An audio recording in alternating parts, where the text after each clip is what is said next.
தந்தை மகன் தூய ஆவியாரின் பெயராலே ஆமேன். இயேசு கிறிஸ்துவின் அன்புமிக்க சகோதர சகோதரிகளை உங்கள் அனைவருக்கும் கிறிஸ்து இயேசுவின் அன்பு கலந்த வணக்கத்தை தெரிவித்துக் கொள்கின்றேன். இந்த நற்செய்தி பாகமானது மத்தேயு நற்செய்தி 22ஆம் அதிகாரம் 1 முதல் 14 வரையில் திருவாக்கியங்கள். மக்கள் இன்னொரு நற்செய்தி பாகம் உண்டு. லூக்கா நற்செய்தி 1ஆம் அதிகாரம் 26-38. காரணம் இன்று அன்னைமருடைய விழாவையும் கொண்டாடுகிறது.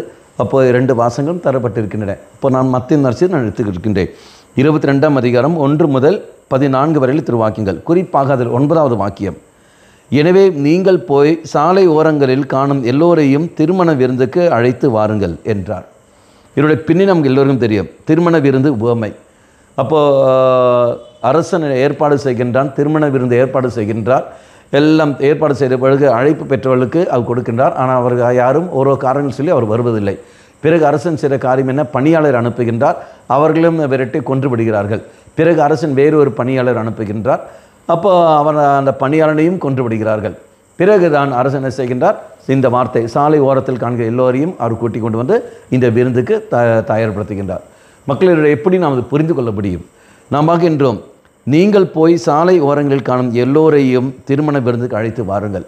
அழைப்பு பெற்றவர்கள் அது பொருட்படுத்தவில்லை, அழைப்பு பெற்றவர்கள் அதை ஏற்றுக்கொள்ளவில்லை, அழைப்பு பெற்றவர்கள் ஏதோ அரசனுடைய விருந்தில் பங்கேற்கவில்லை.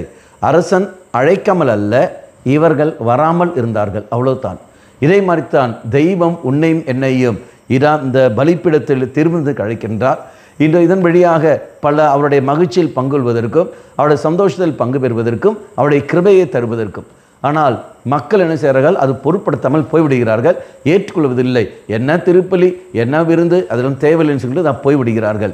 இறுதியில் அரசன் செய்த காரியம் என்பது என்ன, சாலை ஓரங்களில் பார்க்குற எல்லோரையும் கொண்டு வந்தார். அப்படி என்றால் அழைப்பு பெறாதவர்களை தேர்ந்தெடுக்காதவர்களை தான் அவர் அழைத்து கொண்டு வருகின்றார். அப்படி வருகிற சமயத்தில் விருந்து ஹால் நிறைந்திருக்கின்றது. அப்படி என்றால் திருப்பலிக்கு தகுதியுள்ளவர்களாக இருக்கிற நீங்கள் நானும் அதில் பங்கெடுக்கவில்லை. மாறாக மற்றவர்கள் வருகிறார்கள். மற்றவர்கள் சொல்லும்போது விசுவாசமற்ற நிலையில் வாழ்கிற அவர்கள் வருகிறார்கள், பலியில் பங்கெடுக்கிறார்கள். அவருடைய அர்த்தம் என்னவென்று தெரியாத போதிலும் இதோ இதில் இயேசு கடந்து வருகிறார் என்ற உணர்வில் அவர்கள் பங்கெடுக்கிறார்கள். அங்கே பங்கெடுத்த காரணத்தினால் அவர்களுக்கு கிருபைகளும் ஆசீரும் அவர்கள் பெற்றுக்கொண்டு போய்விடுகிறார்கள். சாலை ஓரங்களில் இருக்கிறவர்கள் அப்படி என்றால் மற்றவர்களும் இதோ நன்மை பெற்றுக்கொள்கிறார்கள்.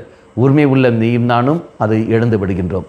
அன்பார்களே, பார்க்கின்றோம், தெய்வம் அழைப்பு தராமல் அல்ல, நீயும் நானும் பெறாமல் இருக்கின்றோம். தெய்வம் நமக்கு தராமல் அல்ல, பெறாமல் தான் நீயும் நானும் இருக்கின்றோம். பெறாமலுக்கு காரணம் என்ன, நம்முடைய கண்டு கொள்ளாத தன்மை, நம்முடைய அகந்தை சுபாவங்கள். இதெல்லாம் இறைப்பதில் விட்டு கொடுப்போம்.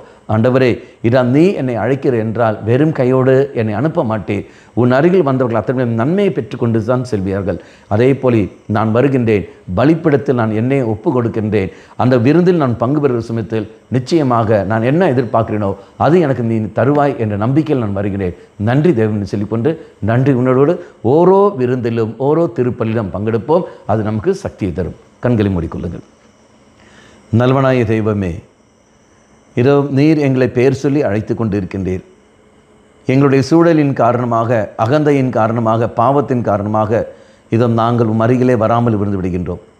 எங்களுக்கு தர வேண்டிய கிருபைகள், நாங்கள் பெற வேண்டிய கிருபைகள் மற்றவர்கள் அது பெற்று செல்கிறார்கள். அது மற்றவர்கள் பெற்று செல்ல காரணங்கள் இதோ நாங்கள் வராத நிலையில்தான் அது காரணம். தெய்வமே, எங்கள் மேல் இரக்கம் கொள்ளும். நாங்கள் எங்களுக்குரியவற்றை நாங்கள் பெற்றுக்கொண்டு உம்மை மகிமைப்படுத்த கிருபை எங்களுக்கு தந்துள்ளோம். அப்பேருடைய மனநிலையை எனக்கு தந்துள்ளோம். அம்மா மாதாவே, தெய்வ மாதாவே, எங்கள் மாதாவே, என் அன்னையே, விசேஷமாக எங்களுக்காக பரிந்து பேசும். ஆமேன். தந்தை மகன் தூய ஆவியாரின் பெயராலே ஆமேன்.